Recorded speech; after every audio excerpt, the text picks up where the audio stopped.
For centuries, psychics and mediums have attempted to pull back the dark curtain of mystery that separates the land of the living from the realm of the dead. Some claim to have successfully recorded spirit voices on electronic equipment. In 1920, Thomas Edison experimented with a device designed to pick up the voices of those beyond the grave. What were the strange sounds captured by this updated version of Edison's machine? Are we ready to establish direct communication with the spirit world?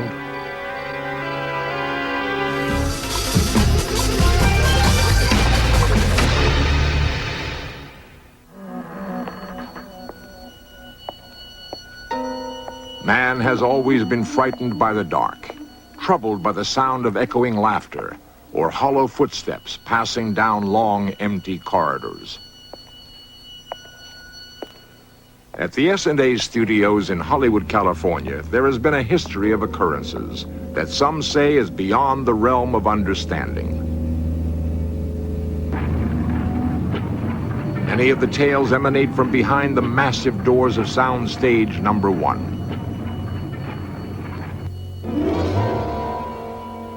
Mary Pickford once acted here.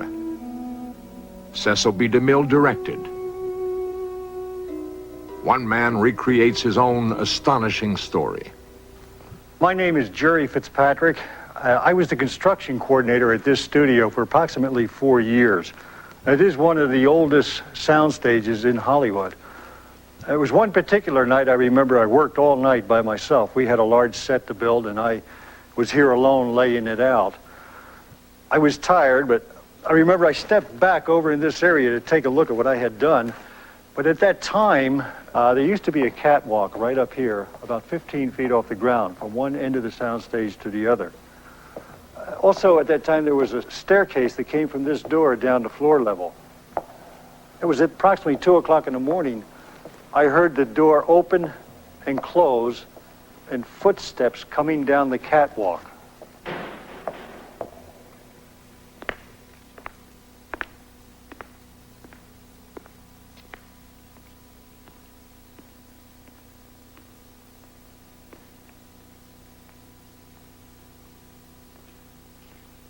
I immediately called out, "Who's there?" And the footsteps stopped. There was total silence. So I ran up the steps to check the door, and the door was bolted, like all the security doors were, and the alarm system was on. The hour was late and I was tired, but I heard that door open and close, and footsteps coming down the catwalk.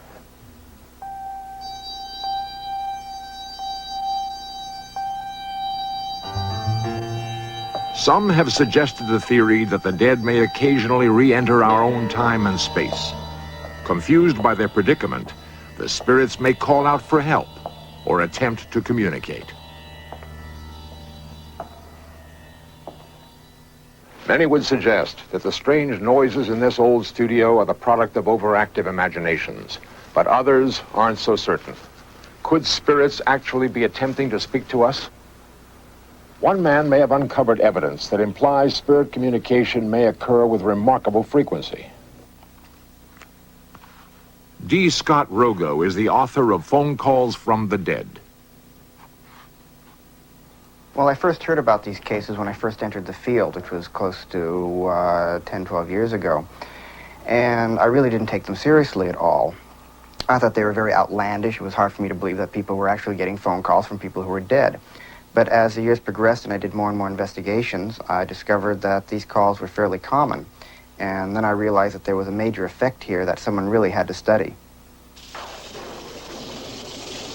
Mary Meredith of Oklahoma City recreates the night she purportedly received a phone call from the dead.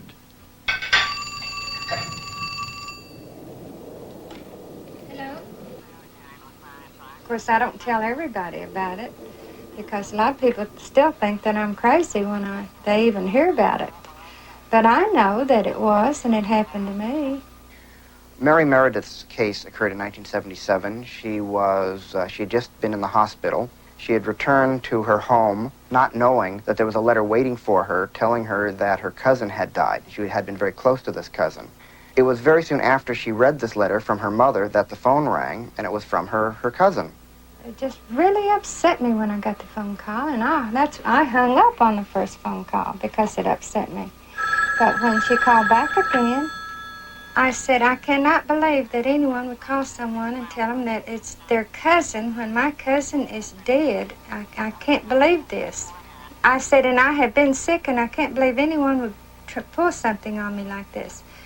She said, but I know you've been sick. I was at the hospital with you. And I said, what are you talking about? And the phone started getting crackling, and then I couldn't hear. It just faded away. The idea that the dead can contact the living through electromagnetic devices is certainly not new with my research.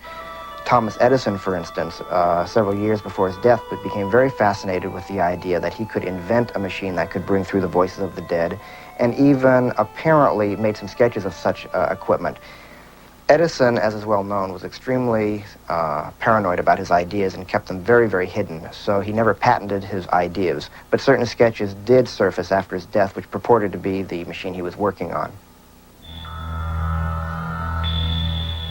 The year is 1920. Thomas Edison is 73 years old, inventor of the light bulb, the phonograph, the motion picture camera, and countless other devices. The grand old man of science focuses his genius on audio contact with the spirit world.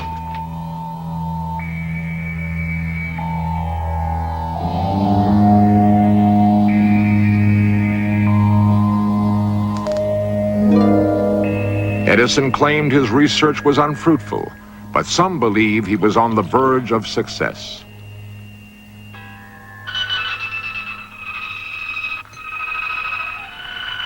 In another laboratory, 60 years later, an inventor may be following in Edison's footsteps. Al Manning is the head of the ESP Center in Los Angeles, California. You might not expect a person with a background in aerospace to be interested in spirit contact and other psychic things, but it happened for me in a very practical way. I was studying a big printout of figures, and I knew there was a mistake on the page, not knowing where, but as I ran my finger down the column, I felt a buzz under it. And sure enough, when we checked that line, that was where the mistake was. This was certainly enough to kindle my interest in spirit contact in the occult. And it led to a study of ritual and ceremony to enhance the contact with spirit and other magical things.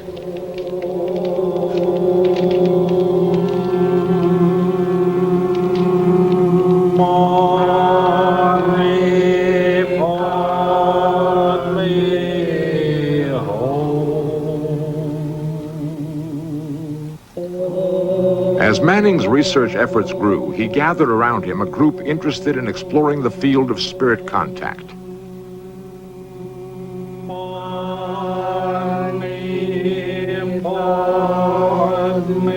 If they succeed, the potential rewards could be immense.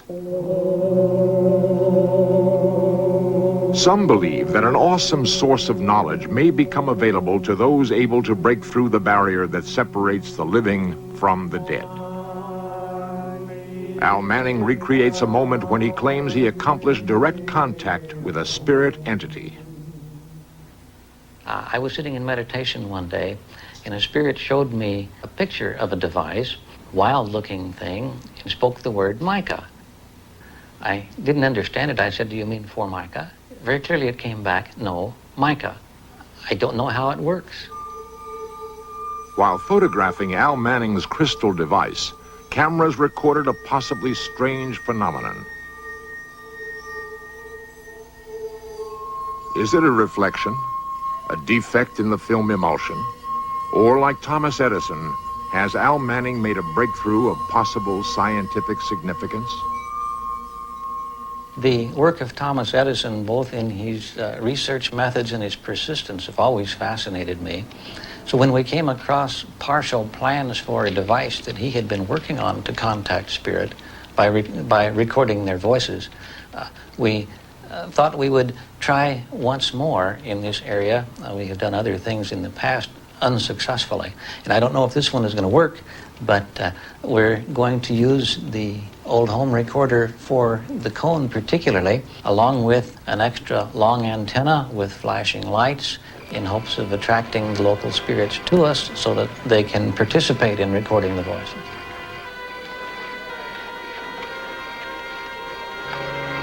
What explanation is there for the remarkable sounds recorded through Al Manning's machine late at night in the graveyard?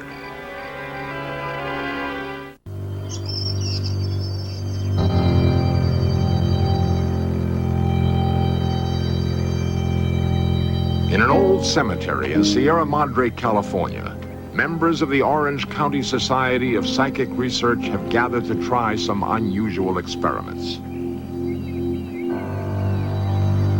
On this day, various electronic devices will be tested for their ability to contact the dead. Harry Shepard directs the group. We are feeling for vibrations from the various markers. And you can feel the outline of the spirit, and when they're there, you can sense it. And this is the way we determine the best area to do the spirit voice recordings. I get a sinking feeling here, and the child on the other side, I get a pulling over there. It's just like shots of electricity are coming out of the ends of your fingers, not on the stone. It's cold, too, the stones. Yeah. There's two very, very strong entities right in this area. Very strong. You could feel I like it right in coming here. from the other Well, later I like right But here, in other parts it was cold. This one here, feel this one here, Dick. This would be a very good spot to tape, right in here. Well, that is. That's different. Isn't it? Side is a little It's cooler. even different. We have so many great locations now. Yeah, this place is fantastic. The cemetery is one of the best in the area. As the group gathered psychic impressions, technicians began setting up a battery of recording equipment. Okay, we'll be going just after dark. Check your levels. Okay. Microphones and cable was strung out to areas that attracted the psychics. Fresh recording tape was carefully loaded into each machine and labeled. Now that the sun is set and it's dark here, you're always reminded that you wonder what kind of spirits you might run into in a graveyard, but it feels comfortable here, so let's see how it all comes out. Over here, we have our updated version of the Edison machine. We've incorporated the crystal because it gave us an interesting auric manifestation before. And this wire leads to the antenna with the flashing lights. And behind us are the tape recorders in case we get some sounds that will need a serious analysis later. Why don't we try to get into a very relaxed state. Everybody close your eyes and just breathe normally. And let that beautiful, relaxed feeling start to flow down your face, down your arms, down to your legs, and out your feet. And go receptive at every breath you take. If there's any spirit entities here that would like to communicate with us, we have 3 microphones mounted on this pedestal. You may speak into any of these 3 microphones, or you may rap on them for a yes or no answer.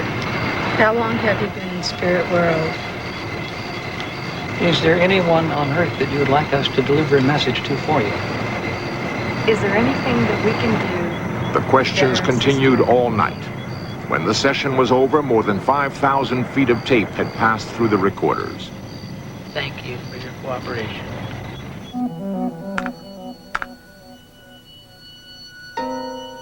The following weeks were spent analyzing the sounds recorded at the graveyard. Technician John Kawamoto spent over 30 hours noting the dozens of unusual sounds on the tapes. When his log was complete, The psychics were invited to listen to the tapes and interpret what they heard. Joe, you ready? What is that? What's Right that? there. I know. What is that? Whoa. It's a growling. Yeah. Joe, you ready? Right there. Wow, listen to that. Somebody's singing in the Back it off background. here. Joe, you ready? Right there. Remember that one tape that we got before that had that real weird voicing in it, that real bad sounding voice? That sounds similar to a Dick. Very, very similar to that one. Right. Remember we did that about 3 years ago, and we got that rrrr sound. Oh, and there's that. Yeah, that is a beautiful one. Okay, now that we listen to the microphones, let's take a look at the telephone and see what we see. We got some fantastic stuff earlier. Let's see what we have here. If there's any spirits here, we now have this telephone with us that is attached to this microphone and at this tape recorder through here. And you can use this now, if you wish, with the other microphones to communicate with us. Can you hear me?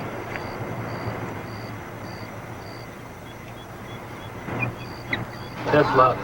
That's a very loud and clear. Go back. Yeah, With let's normal back it speed, up. we'll hear that clicking, and if we slow it down to 16th or 1/16th of the speed, slows the voice way down, and we can stretch it out and hear the syllables in it instead of just a click or a pop sound. That's right, because a lot of times when we slow it down, we can hear a word that normally you couldn't hear You at wouldn't normal normally speed. hear. Right. But I Okay, this didn't know whether is it's slowed supposed to down say to 16 times, or we'll try it and see what happens. Okay. Can you hear me?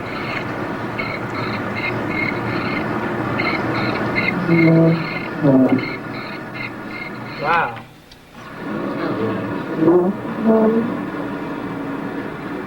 Okay, I just went back. I'll go forward again. Is that at normal speed? Yeah. What? It's definitely two words. Sound like, Yeah, 16. 16. Like I said, listen that time. It's the same. Get two different voices. Help me, boy. Help That me was backwards. really clear. That was really clear backwards now. And listen was forward, right? Uh-huh. It's a...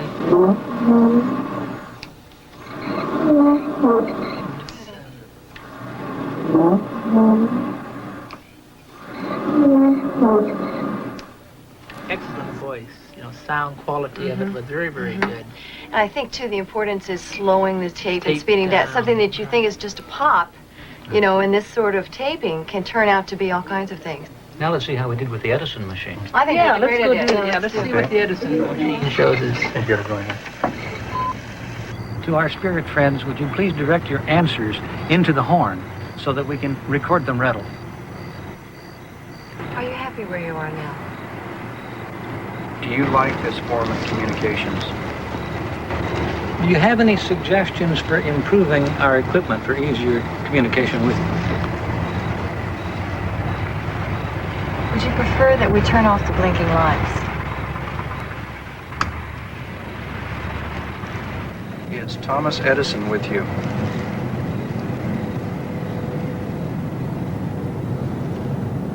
Can we slow that, Oh, listen, right that there. down and Look, listen to... Okay. Yeah. that's right where that Right. humming started, right That- there when you that's where turned the it lights sounds on. like singing or something, yeah. The slower And might it was we- just when the lights got turned on. Okay, you want it slow. Yeah, 16. Let's do it at the 16th speed.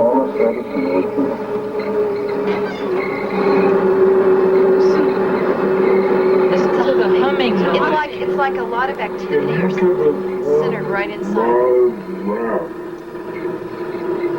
know what it actually sounds like? It's energy Stop. Dick, vortex. Like an energy vortex in there. That's what I'm saying. It's like a center of It's on a energy. dynamo, I tell you. It's a good Got his machine. dynamo working. Interesting. It's a, Is there any way that that machine could have been creating that type of sound from the inside? No, the machine wouldn't create it from the inside, but that horn will really focus the energy so that when the spirit would direct the energy into the horn, you'd get that kind of a manifestation. Okay, but there's not any kind of way that from inside, like because of whirling or machinery or something? Nothing is moving in there. And the horn is perfectly still. Really interesting. There was nothing connected. The energy, vortex right there in the... While the pops, squeaks, and whines recorded at the graveyard may not constitute hard evidence of spirit contact, Harry has a suggestion for those who doubt his work. If people are a bit skeptical, if they would try it themselves at least once, then there's a very good chance that they would get something on tape themselves, if they do it with an open mind.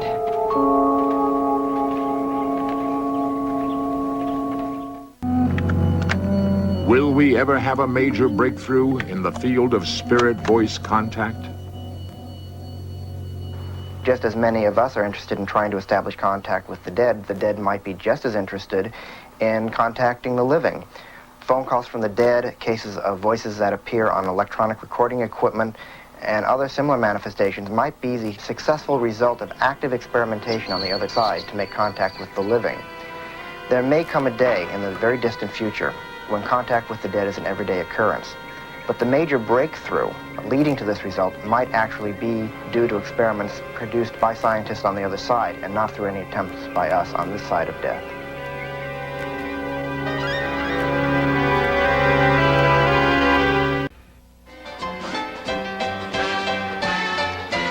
One Saturday in 1905, in the city of Manchester, England, a factory worker by the name of William Hope set out to photograph a friend. Mr. Hope, an amateur photographer, had been through the same process many times before, and certainly nothing about this day was different than any other. Once in the developing room, something unusual happened. At first, he wondered if he had forgotten to clean the photographic plates, but it soon became clear what had taken place. The image of a woman had appeared on the photograph. Hope's friend recognized her immediately. It was his sister, who had died 12 years before. Mr. Hope believed he had photographed a ghost. In 1964, this man, Ted Sirios, came to the attention of a group of scientists and psychologists when he claimed to have taken photographs solely with the power of his mind. A series of experiments were conducted that confounded all those present. The photographs he produced were simply unexplainable.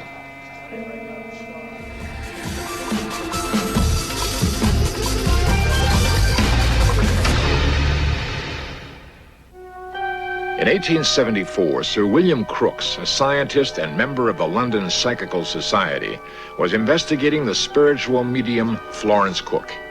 It was said that Miss Cook would enter a cabinet and materialize a spirit named Katie King.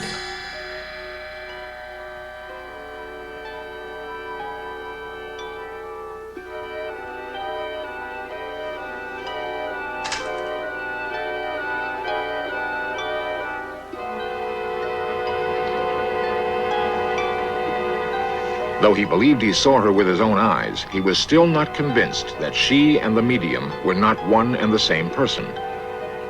To clear up his doubt, he opened the cabinet in which the medium worked. In his own words, "I examined Katie with steadfast scrutiny until I had no doubt whatever of her reality."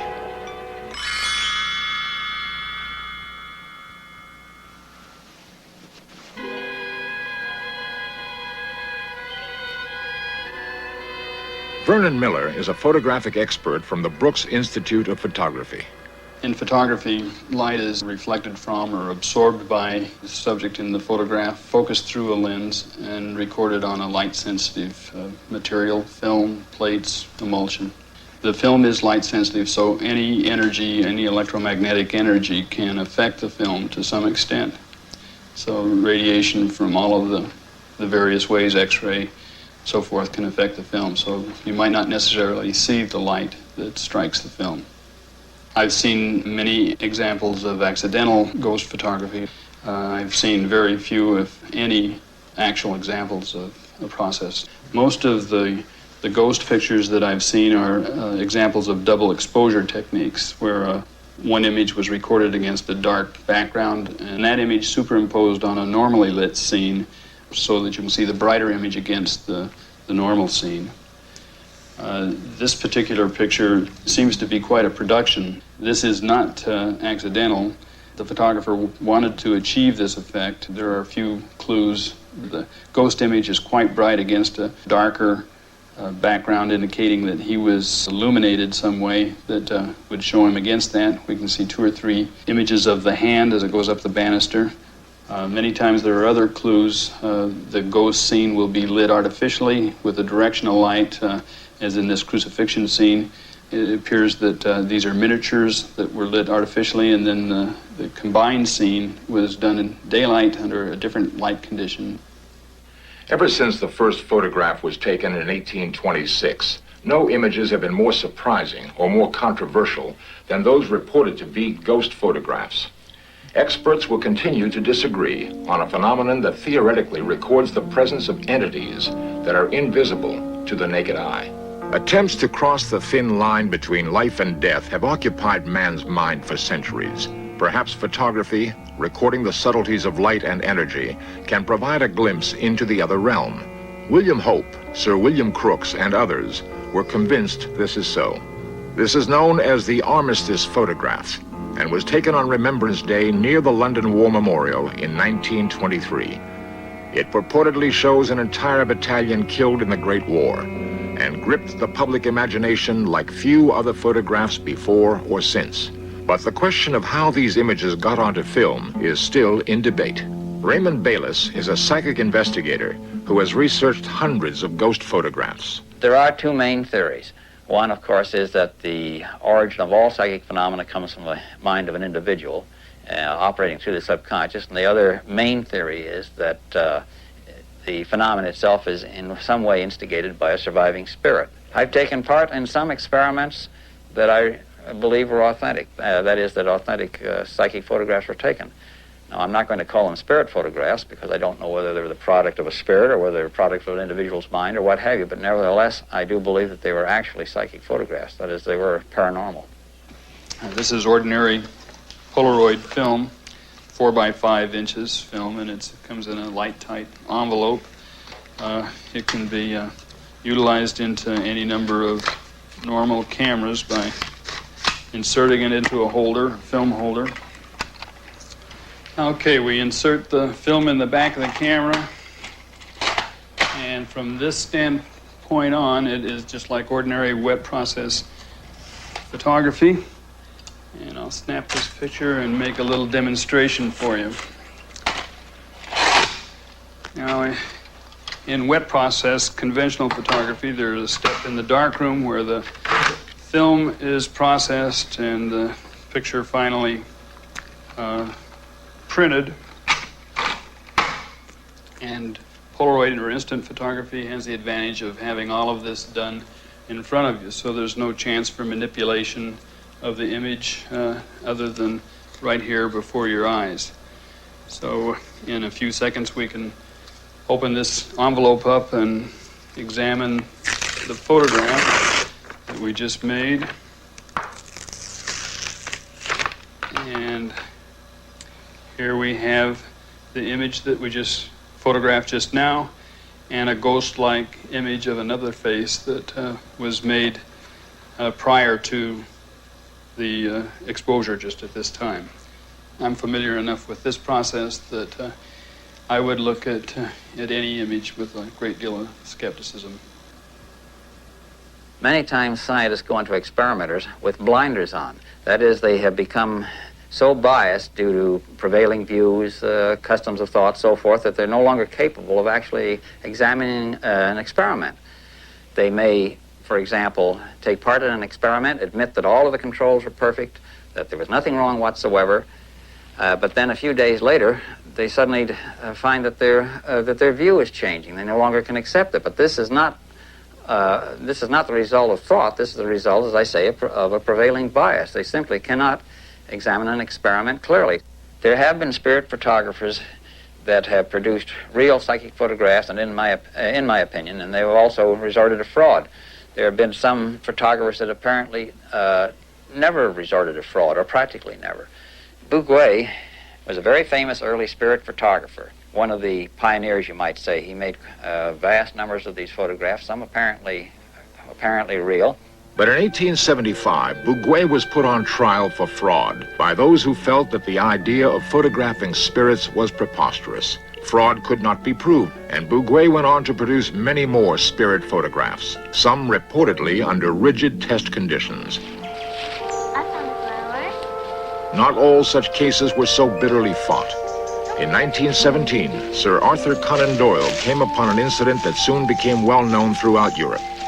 He reported that two young English girls, while playing in the woods near their home, believed they saw a gathering of fairies. They returned to the spot soon afterward and took these photographs.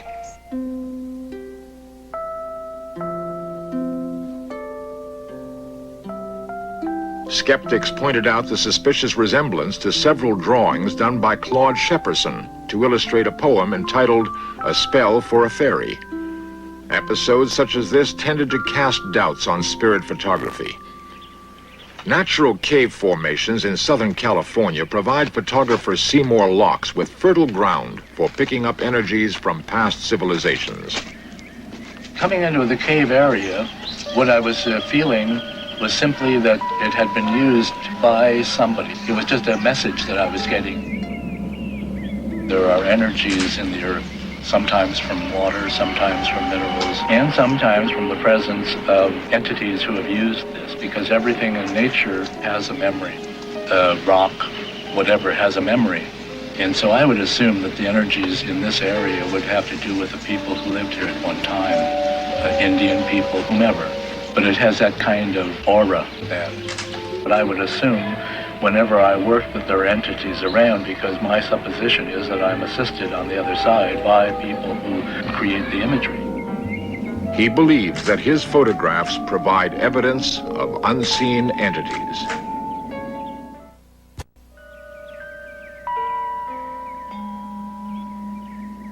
More than 10 years ago, unexplainable images began appearing in photographs taken by Seymour Locks. After much investigation, he has concluded that he has mysterious assistants, and the strange glow apparent in many of his pictures is energy from unseen entities. This is really beautiful configuration, and it's reminiscent of the opening to the sky that you would find in the mythologies of the American Indian. A psychometrist can hold an object and pick up images, sometimes vibrations, etc. A dowser can walk over a landscape and tell where the water or the mineral. Psychic photography, the ability to pick up an image, is comparable to picking up a clairvoyant image. You're simply using another medium. Photography is a receptive vehicle because it is silver. It has a vibration already. Sometimes the image is impressed while I'm developing. Sometimes it's impressed while it's in the camera. You don't need a camera. You simply need some kind of sensitized paper or film. The silver salts are a receptive vehicle.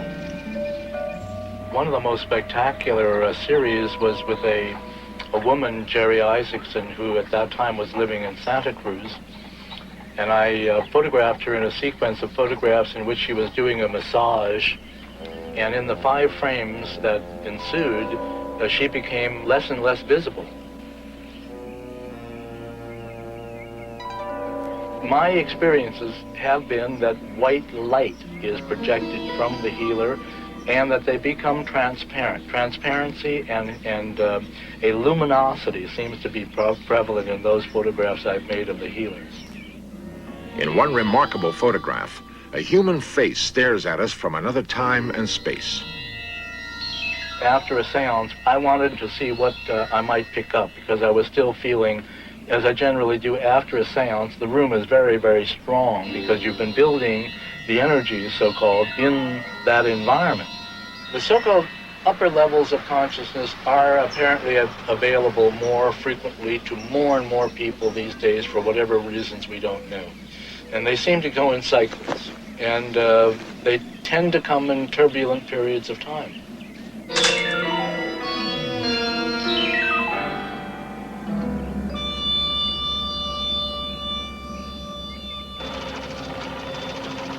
Perhaps we are still evolving. It seems very possible that the brain, even now, has capabilities which are still untapped.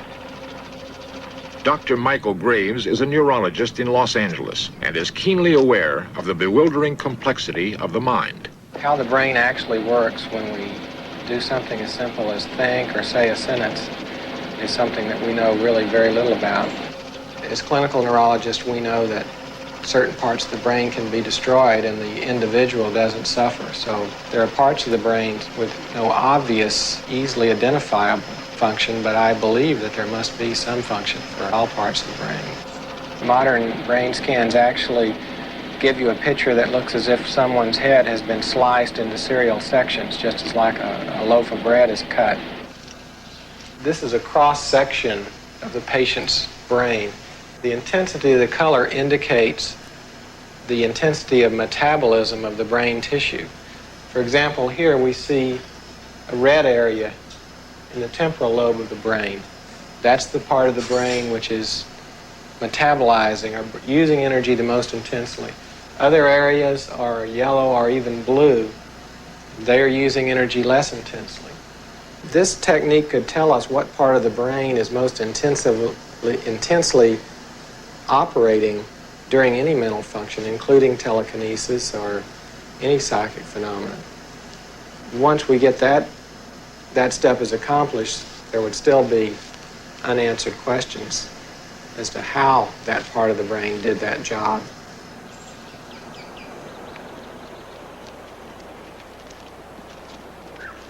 In Waterville, Maine, the Veilleur family has confounded skeptics with their ability to capture ghost images on film. For 15 years, they have explored the natural hunting grounds of ghosts and have taken photographs that raise questions about man's true nature and the limits of our physical reality.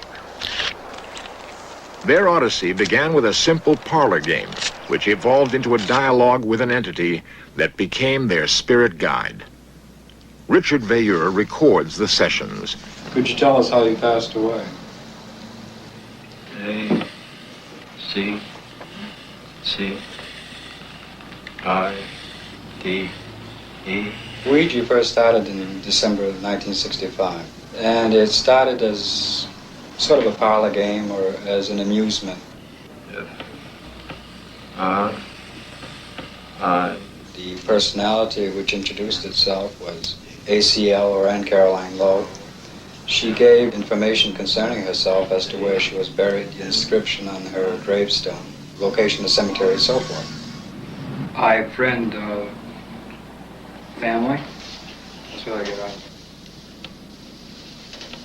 Would it be possible to photograph you? Yes.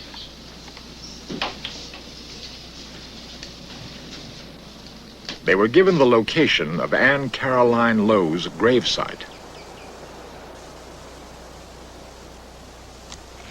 With some trepidation, they visited the site and took this photograph of their young spirit guide.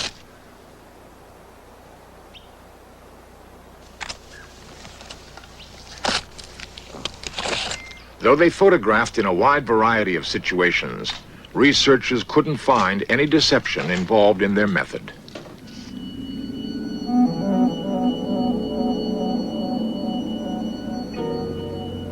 The personal reason to enter parapsychology was to determine the nature of the pictures and of the scripts.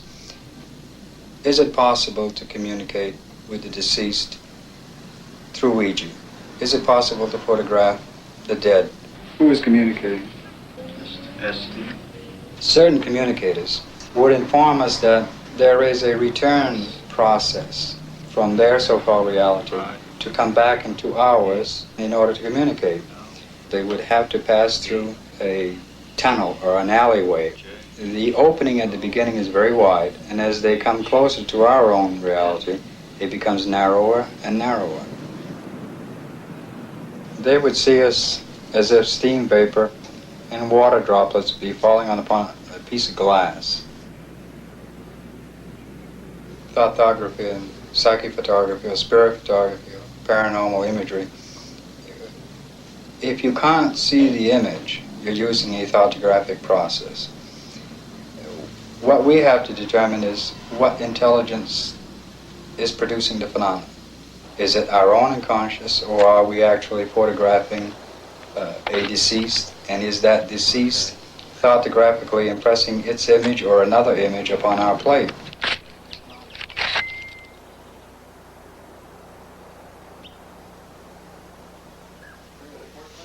In 1966, in Denver, Colorado, a series of tightly controlled experiments are conducted.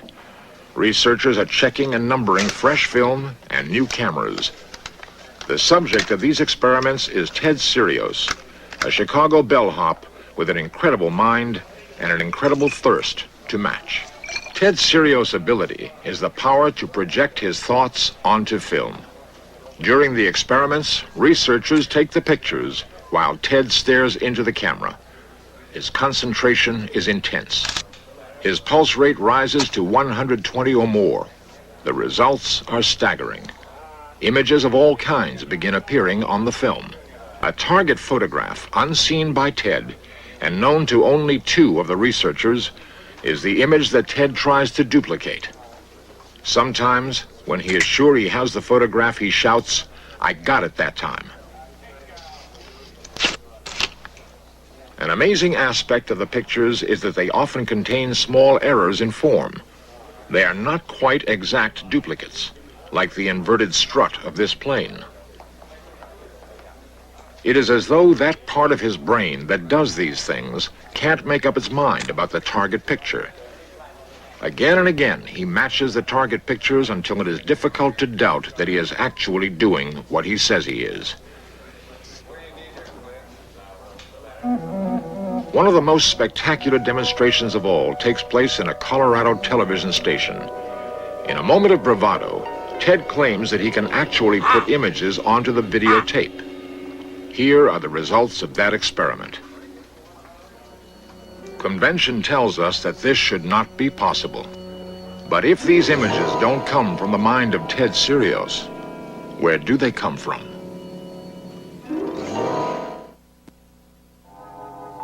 Images from the far reaches of our imagination. These ghostly faces look at us from behind the veil that hides the mysteries of life and death and make us wonder about the reality of ghosts.